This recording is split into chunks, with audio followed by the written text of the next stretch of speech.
देखिए ये आईयूपीएसी नाम हमें लिखने हैं। ये सैंपल क्वेश्चन पेपर है बिहार बोर्ड का, जो 2025 के लिए दिया है केमिस्ट्री में, ठीक है। इसमें क्वेश्चन नंबर 6 जो है वो अकार्बनिक यौगिकों का हमें आईयूपीएसी नाम लिखना है, और जो क्वेश्चन नंबर 10 है उसमें हमें कार्बनिक यौगिकों का हमें आईयूपीएसी नाम लिखना है। इसका मतलब ये जो ऊपर के 2 क्वेश्चन है इसमें कार्बन यूज नहीं होते, कार्बन नहीं आते। जिसमें कार्बन यूज होते हैं वो कार्बनिक होता है, और जिसमें कार्बन नहीं यूज होते हैं वो अकार्बनिक होता है, ठीक है। तो हमें इन दोनों के आईयूपीएसी नाम लिखने हैं। 2 मार्क्स का ये है, 2 मार्क्स का ये है, यानी 4 मार्क्स का क्वेश्चन है। तो सबसे पहले हम ऊपर वाले का लिखते हैं, क्वेश्चन नंबर 6 का सॉल्यूशन। क्वेश्चन नंबर 6 में देखते हैं। क्वेश्चन नंबर 6 का जो पहला क्वेश्चन है क्या है, पहले क्वेश्चन में हमको दिया गया है, जो ए पार्ट है इसमें दिया जा रहा है हमको यहाँ पर Cr यानी क्रोमियम दिया गया है, ये H2O दिया गया है, और इसके बाद इसके 6 दिए गए हैं, फिर यहाँ पर ब्रैकेट बंद है, ये Cl3 लिखा है। तो हमने बताया आपको कि अगर इनका हमें ऑक्सीजन नंबर निकालना है, इनका हमें ऑक्सीजन संख्या निकालनी है, तो सबसे पहले हमें क्या करना होगा, सॉरी इनका आईयूपीएसी नाम लिखना है अगर हमको, तो सबसे पहले हमें क्या लिखना होगा, इनके ऑक्सीकरण संख्या लिखनी होगी। मैं बोल रहा हूँ जो सुनो, अगर इसका हमें आईयूपीएसी नाम लिखना है तो सबसे पहले हमें क्रोमियम की ऑक्सीकरण संख्या पता होनी चाहिए। इसकी ऑक्सीजन संख्या पता होगी तब हम इसका नाम लिख पाएंगे। तो सबसे पहला काम है हमारे पास इसका ऑक्सीकरण नंबर निकालना। निकालते हैं, मान लेते हैं माना, क्या मानते हैं, माना इसको x मान लेते हैं कि ऑक्सीजन संख्या जो इसकी है x है, ठीक है। ये लिखने की जगह पे हम इसको सीधे लिख देते हैं, इसकी ऑक्सीजन संख्या x मान लेते हैं। तो ऑक्सीजन संख्या x मान लेंगे, तो ये लिख देते हैं पहले ऑक्सीजन संख्या के लिए, ऑक्सीकरण संख्या किसकी निकालना है, क्रोमियम की, तो Cr लिख देते हैं, ये क्रोमियम है, ठीक है। ये हमारे पास क्या हो गया, इसको हम x मान लेते हैं, यहाँ पर x मान ली है। अब हम बात करें H2O की। H2O जो है अपने आप में स्टेबल है, यानी ना तो ऑक्सीजन को कोई डिमांड है ना ही हाइड्रोजन की कोई डिमांड है, तो इसकी H2O की ऑक्सीजन संख्या 0 होती है। कितनी होती है, 0 होती है। तो अब 0 होती है तो प्लस के साथ 0 लिख देंगे, और कितने एलिमेंट है, 6, तो 6 से मल्टीप्लाई कर देंगे। 0 का 6 से मल्टीप्लाई होगा तो 0 आएगा। इसके बाद ये जो हमारे पास क्लोरीन है, क्लोरीन की 1 की कमी होती है, यानी माइनस होता है, तो 1 इसको चाहिए, लेकिन क्लोरीन के कितने एलिमेंट है, 3, तो 3 कर देंगे। इसके बाद अगर इसके जो हमारे पास ब्रैकेट के बाहर कोई पावर नहीं है, यानी इस पे कोई आयन नहीं है, तो इसके इक्वल 0 लिखेंगे। अगर यहाँ पर प्लस का 2 होता तो इक्वल में +2 लिखते हैं, अगर यहाँ माइनस का 2 होता तो इक्वल में -2 लिखते हैं, जो पावर होती है। तो फिलहाल के लिए इसकी कोई पावर नहीं है, तो ये 0 आ जाएगा, ठीक है। तो यहाँ से हमारे पास x की वैल्यू कितनी आ जाएगी, x की वैल्यू जो हम निकालेंगे तो x की वैल्यू हमारे पास आ जाएगी 3। तो ये हमारे क्या आ गया, ऑक्सीजन संख्या आ गई किसकी, क्रोमियम की आ गई। अब इनका आईयूपीएसी नाम लिखते हैं, ठीक है। तो सबसे पहले हमें क्या लिखना होगा, जो यहाँ पर हमारे पास है क्या है, ये जो हमारे पास क्रोमियम है ये हमारा केंद्रीय एलिमेंट है, और ये H2O है ये लिगेंड है। मैं बोल रहा हूँ ये केंद्रीय एलिमेंट है और ये लिगेंड है। तो सबसे पहले हमें लिगेंड लिखना होता है। कितने एलिमेंट है लिगेंड के, तो लिगेंड के 6 एलिमेंट है, तो हम क्या लिखेंगे, 6 लिखेंगे। 6 को बोला जाता है हेक्सा, तो लिख देंगे हेक्सा, ठीक है, हेक्सा, ठीक है। इसके बाद H2O क्या बोला जाता है, एक्वा। ये सब जो बोल रहा हूँ ये लिखना है आपको, हेक्सा एक्वा। फिर उसके बाद ये 6 हो गया, एक्वा हो गया। अब इसका क्या लिखना होता है, क्रोमियम। तो ये क्या है, क्रोमियम, क्रोमियम, ये हमारा क्रोमियम लिख देंगे। इसके बाद यहाँ पे क्या लिखेंगे, जो ऑक्सीकरण संख्या निकाली हमने क्रोमियम की उसको लिखना है, और उसको रोमन में लिखना है। किसमें लिखना है, रोमन में। समझ गए क्या किए, सबसे पहले हमारे पास क्या काम था कि इसकी ऑक्सीजन संख्या निकाल ली है, उसको कैसे निकाला हमने, ये यूज करके निकाल लिया, ठीक है। फिर उसके बाद यहाँ पर जो इसका लिगेंड, अगर इसके बाहर कुछ लिखा होता है उसको पहले लिखते हैं, यहाँ पर कुछ लिखा नहीं था, इस वजह से केंद्रीय एलिमेंट का जो लिगेंड लगा हुआ है उसको लिखेंगे। लिगेंड के कितने लगे, 6, तो 6 को बोला जाता है हेक्सा, और H2O लिगेंड है तो इसको बोला जाता है एक्वा।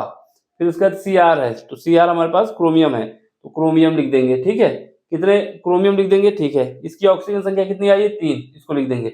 अब क्या है, क्लोरीन, क्या है, क्लोराइड लिख देंगे, तो क्लोरीन को लिख देंगे क्लोराइड।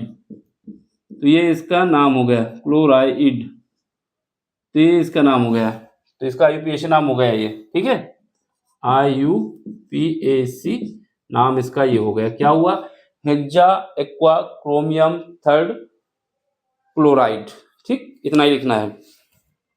अब इसके बाद अगला देखो, अगला क्या है, दूसरा क्वेश्चन देखो, क्वेश्चन नंबर बी, इसी का बी पार्ट देखते हैं। तो बी पार्ट देखें तो क्या आएगा हमारे पास, ये आएगा पोटेशियम, तो इसको लिख देंगे जरा पहले, यहाँ पर पोटेशियम लिखा हुआ है, इसको लिख देंगे, फिर उसके बाद यहाँ पर एजेंट लिखा हुआ है, इसको एजेंट पढ़ा जाता है, ठीक, अर्जेंट लिख बोलने या अर्जेंट पढ़ सकते हो, सिल्वर होता है, फिर ये साइनाइड का लगा होता है, और ये 2 लगा हुआ है। तो बस इसका IUPAC नाम लिखना है, तो सबसे पहले हमारे पास क्या काम है, सबसे पहले हमें लिखना होगा इसका IUPAC नाम, अगर हम लिखना चाहते हैं तो सबसे पहले हमें लिखना होगा इसकी ऑक्सीजन संख्या, तो ऑक्सीजन संख्या लिखते हैं। तो ऑक्सीजन संख्या देखो कैसे लिखोगे, तो ऑक्सीजन संख्या जब हम लिखेंगे तो यहाँ पर हमारे पास क्या है, ऑक्सीजन संख्या निकालना है, सबसे पहले ऑक्सीकरण संख्या लिखते हैं, ऑक्सीजन संख्या, ठीक है। तो ऑक्सीजन संख्या में सबसे पहले लिखेंगे हमारे पास क्या है, मान लेते हैं x है, कितनी है x, तो इसको x लिख देंगे, ठीक है, यहाँ नीचे लिख देते हैं, यहाँ पर x लिख देंगे, ठीक। इसके बाद इसकी बात आई, इसको हमको नहीं पता, इसी के हमने x लिखा है, यहाँ इसके आगे पोटेशियम लिखा है, तो पोटेशियम की एक की ज़्यादा होता है, पोटेशियम में एक ज़्यादा होता है, तो ये प्लस का 1 होता है, तो ये प्लस का 1 है, ठीक है, तो इसको हम प्लस का 1 है तो इसको सीधे लिख देते हैं 1, ये पोटेशियम का हमने लिखा है। फिर उसके बाद बात आती है साइनाइड की, तो साइनाइड का -1 होता है, लेकिन इसके 2 एलिमेंट है, 2 लिख देंगे, इसकी पावर क्या है 0 है, तो इसकी पावर 0 लिख देंगे, यानी कोई आयन नहीं है। तो यहाँ से जब x निकालेंगे कितना आ जाएगा, इसको जब x निकालेंगे तो यहाँ पर बचेगा 1, इस तरफ जाएगा तो प्लस का, ये -1 बचेगा तो प्लस का हो जाएगा, तो ये ऑक्सीजन संख्या इसकी 1 आ गई है, ठीक है। अब इसका नाम लिखते हैं, तब जब इसका नाम लिखेंगे तो अगर यहाँ पर सबसे पहले कुछ है तो उसको लिखेंगे, तो यहाँ पे क्या है पोटेशियम, पोटेशियम, तो यहाँ पर पोटेशियम लिख देंगे, ठीक है। इसके बाद पोटेशियम के बाद क्या आएगा, केंद्रीय एलिमेंट, केंद्रीय एलिमेंट में जो लगा हुआ क्या है, लिगेंड लगा हुआ है, तो ये लिगेंड क्या है, साइनाइड है, साइनाइड के कितने एलिमेंट है 2, तो 2 को लिखेंगे डाई, क्या लिखेंगे पोटेशियम डाई, फिर साइनाइड को साइनो लिखेंगे, डाई साइनो। अब इसको जो है अर्जेंट लिखें, क्या लिखेंगे, एजेंट लिखें या फिर अर्जेंट लिखें, तो अर्जेंट, अर्जेंट, तो ये इसका नाम हो गया, देख लो, पोटेशियम डाई साइनो अर्जेंट, ठीक। तो ये हम जो है ये इसका IUPAC नाम हो गया, तो ये समझ लो, इंपॉर्टेंट है, ये 2 क्वेश्चन हमने करा दिए, ठीक है। अब इसके बाद क्वेश्चन नंबर 10 कराते हैं जो कार्बनिक में है, तो इसको देखो, क्वेश्चन नंबर 10 में, क्वेश्चन नंबर 10 हमारा ये रहा, ठीक है। तो यहाँ पर क्या है ए पार्ट, तो सबसे पहले हमारे पास जो लिखा हुआ है इसको लिख लो, ये क्या है CH3COH यहाँ पे लग गया, और इसका ये हाइड्रोजन लगा हुआ है, फिर इसका COOH लगा हुआ है, ठीक है। तो ये हमारे पास बन गया। इसको करने के लिए हमें क्या करना होता है, जब ये हमारे पास जो इससे पहले थे ये क्या थे, IUPAC नाम लिखने थे ऐसे नंबर के जिनमें कार्बन यूज नहीं था, अब इनमें कार्बन यूज हो रहा है, तो इनकी कार्बन की संख्या गिनी जाती है, क्या गिना जाता है, कार्बन की संख्या। तो यहाँ से गिनेंगे 1 2 3, 3 कार्बन आए, लेकिन हमें काउंटिंग वहां से शुरू करनी होगी जहां पर एल्डिहाइड समूह लगा हो, OH समूह लगा हो और CHO समूह लगा हो। तो सबसे पहले OH और CHO, यानी ये हमारा क्या है OH है, ये हमारा ओइक है। तो अगर हमको इन दोनों में कंपेयर करना होगा तो सबसे पहले हमको इसको डिसाइड करना होगा, वो जहाँ पर ओइक हो उसको पहले लेना होगा। तो अगर हम यहाँ से शुरू करते हैं 1 2 3, ठीक है, तो यहाँ से जब हम शुरू करेंगे तो यहाँ पर हमारा ओइक पहले मिल जाएगा, तो इसको यहाँ से काउंटिंग करेंगे।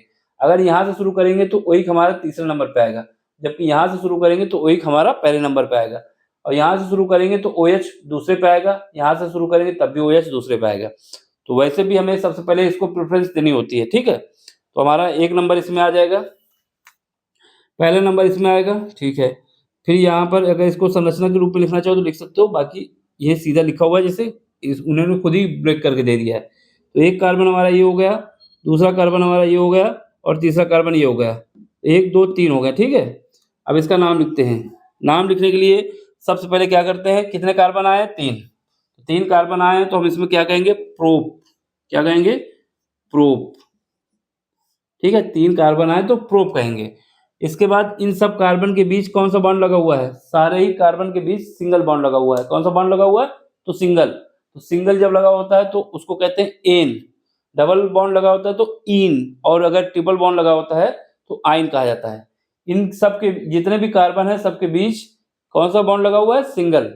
अब किसी की खोपड़ी खुल जाए, वो बोले कि OH और कार्बन के साथ डबल बॉन्ड लग रहा है, तो यहाँ पर तो नहीं होगा, लेकिन मैं बोल रहा हूँ जो एन इन आइन लगता है वो कार्बन और कार्बन के बीच के बॉन्ड को काउंट किया जाता है।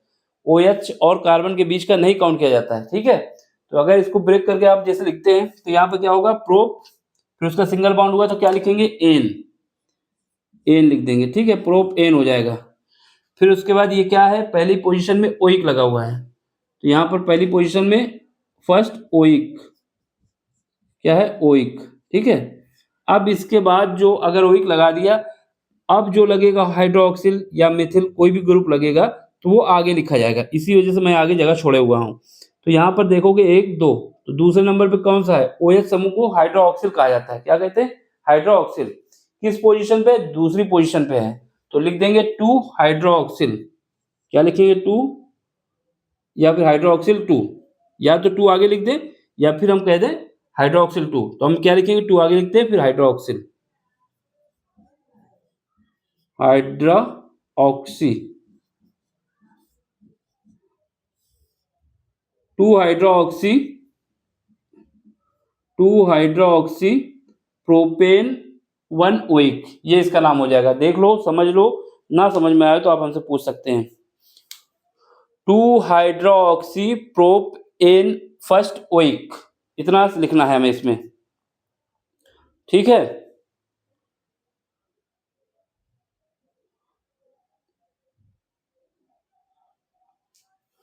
ओइक, ओइक एसिड आता है, इसमें एसिड लास्ट में लगा देना। अम्ल, ओइक अम्ल, ठीक, ये अम्ल होता है ना, ये अगर नहीं लिखा, देखो ये समूह बताएगा ओइक अम्ल का, तो ये ओइक अम्ल लिख दिया है। यहाँ पर ये इंपॉर्टेंट है 2 हाइड्रोक्सी प्रोप, ये 2 हाइड्रोक्सी अगर यहाँ पे लगा दोगे तो गलत हो जाएगा। ओइक अगर लग गया है पीछे तो बाकी जो लगेगा वो सब आगे लगेगा, तो ये मेरा आगे लगा है, ठीक है। अब अगला क्वेश्चन देखते हैं। क्वेश्चन, ये नाम समझ में आया, कार्बन की चेन गिनी जाती है, फिर उसमें हमारे पास हाइड्रोक्सी और ये लगाए जाते हैं। 3 आया तो 3 का मतलब प्रोप हो गया, सिंगल बॉन्ड सबके बीच था तो एन हो गया, फिर उसके बाद फर्स्ट ओइक अम्ल हो गया, और ये 2 हाइड्रोक्सी, ये क्यों आया? क्योंकि ये दूसरे नंबर पे हाइड्रोक्सी समूह लगा हुआ है कार्बन में, ठीक है। अब अगला क्वेश्चन देख लो, क्वेश्चन नंबर 10 का बी पार्ट। बी पार्ट में देखो क्या है। बी पार्ट में हमारे पास दिया हुआ है ये CH3, ठीक है, फिर उसके बाद CH2 है, फिर उसके बाद CO, ये डबल बॉन्ड के साथ, और फिर उसका इसमें खुद ही ब्रेक करके दे दिया, हमें अलग ब्रेक करने की जरूरत नहीं है, ठीक है, ये लग गया। अब जो हमारे पास ये वाला समूह है, ये समूह हमारा क्या है? ये हमारा समूह जो है नोएट है। क्या है? ओएट कहें या नोएट कहें? ओएट कह दें, क्या कहेंगे? ये इस समूह को ओएट कहा जाता है, जो ये है COO, हाँ, ओएट होता है। अब यहां से हम काउंटिंग शुरू करेंगे। कोई बच्चा अगर यहां से काउंटिंग शुरू कर देगा, ठीक है, तो उसकी बुद्धि खराब हो जाएगी, क्योंकि ये कार्बन कार्बन के बीच बॉन्ड नहीं है, और हमें ऐसी चेन लेना होता है, सेलेक्ट करना होता है जहां कार्बन की चेन बने। अब यहां से स्टार्ट करोगे तो ऑक्सीजन आ गया, तो ये हमारा चैन नहीं बन पाएगी, तो हमारा चैन यहाँ से बनेगी 1 2 3। अब कोई गिनना चाहे 1 2 3, ये भी सही है, लेकिन हमने बताया जो समूह हमारा लग रहा है वो पहले आना चाहिए, तो ओएट हमारा पहले आना चाहिए। तो ये हमारा पहला कहाँ आएगा? जब यहाँ से शुरू करेंगे, तो पहला नंबर हमारा क्या हो जाएगा? ये हो जाएगा, ये फर्स्ट हो जाएगा, ये 2 हो जाएगा, और ये 3 हो जाएगा। कितने कार्बन हुए? 3 कार्बन हुए। अब 3 कार्बन होते हैं तो हम क्या लगाते हैं? प्रोप। क्या लगाएंगे? प्रोप लगाएंगे, तो प्रो लगा दो, तो ये हमारा हो जाएगा प्रो। ठीक है, प्रो सबके बीच सिंगल बॉन्ड है, ये डबल बॉन्ड ऑक्सीजन और कार्बन के बीच है, तो यहाँ पर इन नहीं पहलेगा कोई, मतलब लगाएगा। ये अगर कार्बन और कार्बन के बीच डबल बॉन्ड होता है तब इन लगता है, सिंगल बॉन्ड होता है तो एन लगता है, तो प्रोपेन। ठीक है, ये हुआ प्रोपेन। अब इसके बाद ये पहली पोजीशन पे क्या लगा हुआ है हमारे पास, क्या लगा हुआ है, OH। ये समूह को OH कहा जाता है, तो फर्स्ट OH, OH ये लिखना बहुत जरूरी है, फर्स्ट OH। ठीक है, अब इसके बाद क्या है हमारे पास, ये जो समूह है मिथाइल, ये मिथाइल समूह कहाँ पे लगा हुआ है, पहले ही कार्बन पे लगा हुआ है। किस पे लगा हुआ है, पहले कार्बन में, तो 1 मिथाइल। क्या लिखोगे आगे, ये जब लग गया तो इसके आगे क्या लिखोगे, 1 मिथाइल, मिथाइल। तो इसका पूरा नाम क्या होगा, 1 मिथाइल प्रोपेन फर्स्ट OH। ये हमारा इसका IUPAC नाम है। ठीक है, क्या नाम है, ये हमारा इसका IUPAC नाम है। तो आप इसको अगर ये करना चाहे तो 1 ना लगाएं, क्योंकि ये काउंटिंग में तो वैसे भी आएगा, तो मिथाइल लिख सकते हो, 1 लगाए तब भी कोई नहीं बात, और नहीं लगाएंगे तब भी कोई दिक्कत नहीं आएगी, क्योंकि एक ही इस पोजीशन के साथ ही आया है। तो मिथाइल प्रोपेन फर्स्ट OH। ठीक, तो अगर मिथाइल में 1 लगाओगे तब भी ठीक है, नहीं लगाओगे तब भी ठीक है। तो अगर कोई 1 लगाता है तो गलत नहीं माना जाएगा, क्योंकि इसकी पोजीशन यहीं पे है, एक पहले ही कार्बन से जुड़ा हुआ है। ठीक, अब इसका स्क्रीनशॉट ले लो, समझ लो, कहीं पर भी कोई दिक्कत आई हो तो पूछ सकता है। बिहार बोर्ड का सैंपल क्वेश्चन पेपर है ना, लेकिन ये नहीं जरूरी कि ये यूपी बोर्ड में नहीं पूछा जाएगा, ये यूपी बोर्ड में भी पूछा जा सकता है। आपको लाइक करना है, शेयर करना है, सब्सक्राइब करना है और अपना सपोर्ट हमें देना है, जिससे इस काम को हम आगे और भी कंटिन्यू करते रहें। सबसे रिक्वेस्ट भी है और सबसे उम्मीद भी मैं करता हूँ, अगर आपको पढ़ाया हुआ मेरा समझ में आता है तो लाइक करिए, शेयर करिए, सब्सक्राइब करिए और अपना सपोर्ट हमें दीजिए, जिससे हमारा चैनल ग्रोथ हो और इस काम को हम आगे कंटिन्यू करते रहें। ठीक है, मिलते हैं अगले लेक्चर में। Thank you for watching.